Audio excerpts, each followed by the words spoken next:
अस्सलाम वालेकुम। आज हम पढ़ेंगे प्रोटीन के टॉपिक को आगे लेकर जाएंगे और level of structure of organisation के बारे में पढ़ेंगे कि प्रोटीन के मुख्तलिफ लेवल्स हैं स्ट्रक्चर के लिहाज से। प्राइमरी स्ट्रक्चर है, सेकेंडरी है, टर्शियरी है और क्वाटरनरी स्ट्रक्चर है।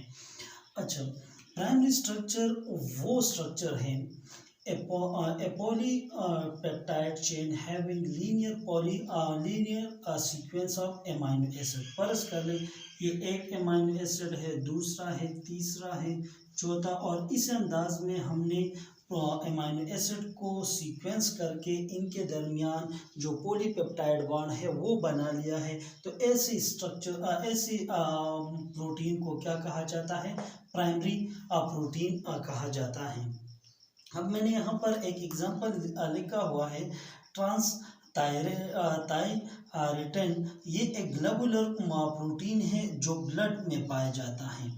They transport vitamin N and thyroid hormone, जो क्या कर लेता है? थायराइड हार्मोन को और विटामिन ए को ब्लड में क्या सर्कुलेट करा देता है।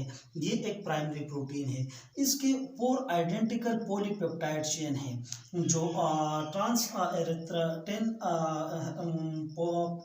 प्राइमरी स्ट्रक्चर है प्रोटीन का। ये क्या कर लेता है? इसके 4 आइडेंटिकल पॉलीपेप्टाइड चेन है और इसमें नंबर ऑफ अमीनो एसिड कितने हैं? 127 अमीनो एसिड इसमें मौजूद होंगे।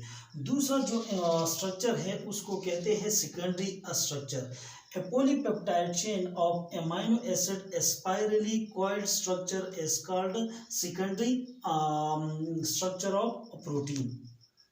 जब हम क्या कर लें, एक प्रोटीन एक पॉलीपेप्टाइड चेन को स्प्रिंग की तरह कॉइल्ड कर ले, तो ये हमारे पास कौन सा बना लेता है? सेकेंडरी स्ट्रक्चर ऑफ प्रोटीन बना लेता है। ये मोस्टली फंक्शनल होंगे, इसके फंक्शन जो है वो ज़्यादातर होंगे।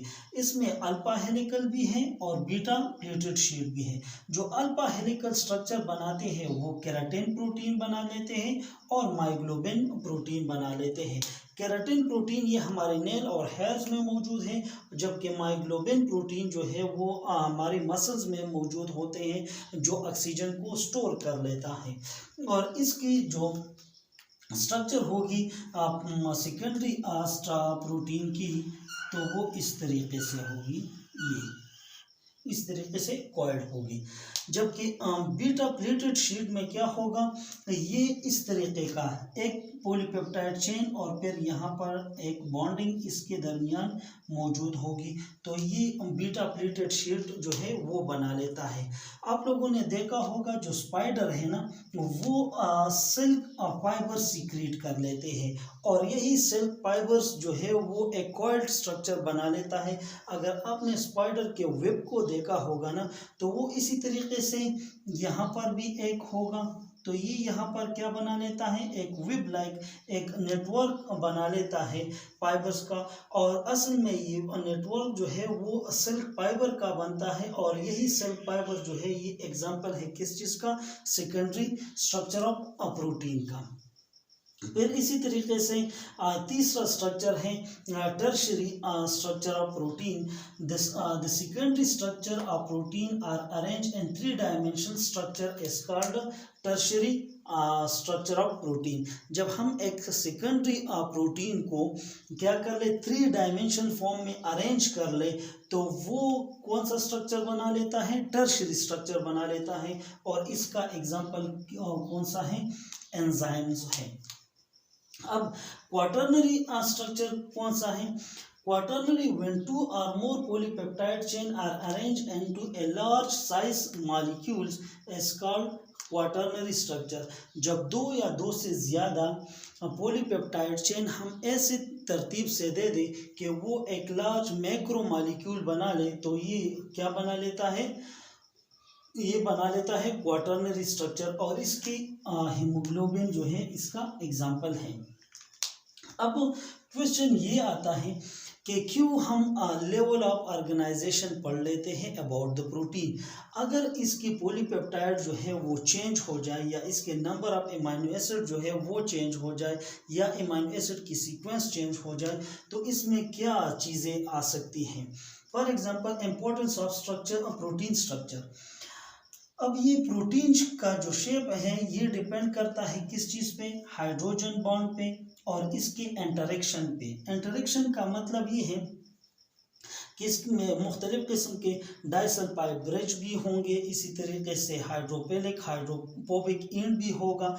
जब ये इंटरेक्ट करेंगे साल्ट के साथ तो इसका जो शेप है प्रोटीन का वो चेंज हो सकता है। साल्ट के साथ कर ले पीएच जो है इसका चेंज हो जाए और इन्हीं हीट साल्ट और पीएच की डिस्ट्रप्शन की वजह से यहाँ पर प्रोटीन में एक चेंज आ जाता है और उसी प्रोटीन चेंज को क्या कहते हैं, डीनेचुरेशन कहा जाता है। मतलब ये कि प्रोटीन का जो शेप है उसमें बिगाड़ा जाता है।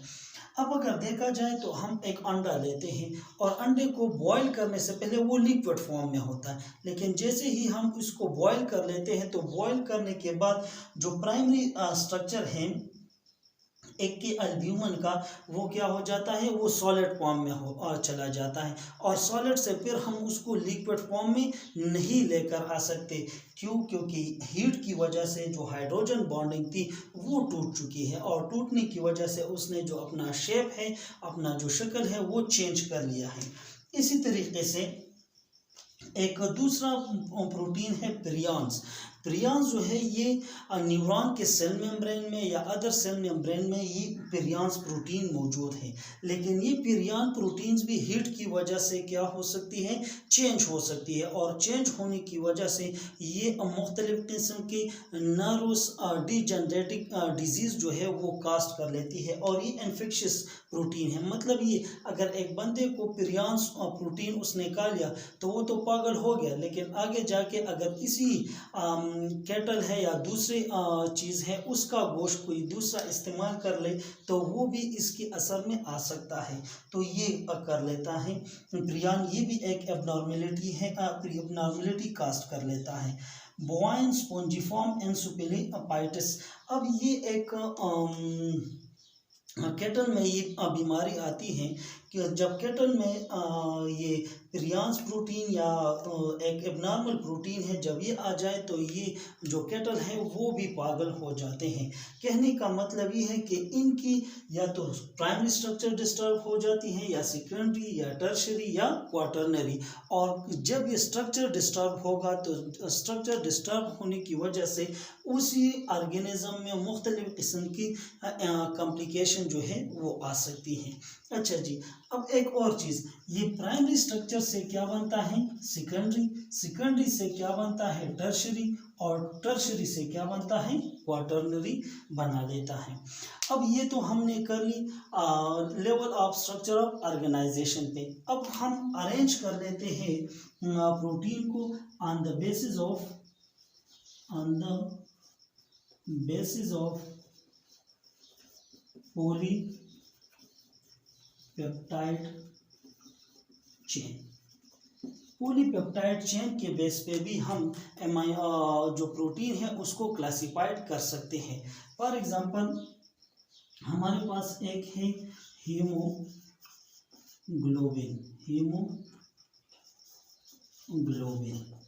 इसमें 4 पॉलीपेप्टाइड चेन है। कितने हैं, 4 पॉलीपेप्टाइड चेन है। अब इसमें 4 पॉलीपेप्टाइड चेन में जो नंबर ऑफ एमाइनो एसिड है वो कितने हैं, 574 एमाइनो एसिड है। अब इनमें 2 अल्फा चेन है, इनमें 2 अल्फा चेन है और 2 इसमें क्या है, बीटा चेन है। एक अल्फा चेन में जो एमाइनो एसिड की तादाद है वो कितनी है, 141, और 1 बीटा चेन में जो एमाइनो एसिड की तादाद है वो 146 है। अब यहाँ पर तो मैंने 2 लिखे हैं, तो 141 को क्रॉस कर लेते हैं 2 के साथ, 2 1 ज़ा 2, 8 और 282 आ गया, और यहाँ पर 146 है, और मैंने यहाँ पर लिखा है कि 2 बीटा चेन है, तो इसको भी 2 के साथ क्रॉस कर लेते हैं। 2 6 12, 1 2 8 2 4 8 और 1 9 और 2 1 2 आ गया। अब ये हमारे पास ये दो आ गए, दोनों को प्लस कर लेते हैं। 292 को 282 के साथ 4 7 5, कितने अमीनो एसिड आ गए हमारे पास? अमीनो एसिड आ जाते हैं क्या? 574 अमीनो एसिड आ गए।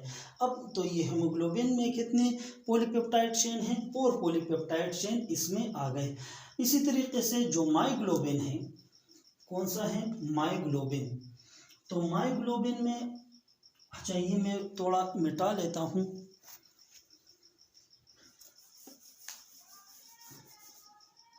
अब मैं इसको डायरेक्टली कर लेता हूँ। 180 282 और 292 फिर ऐड कर लें।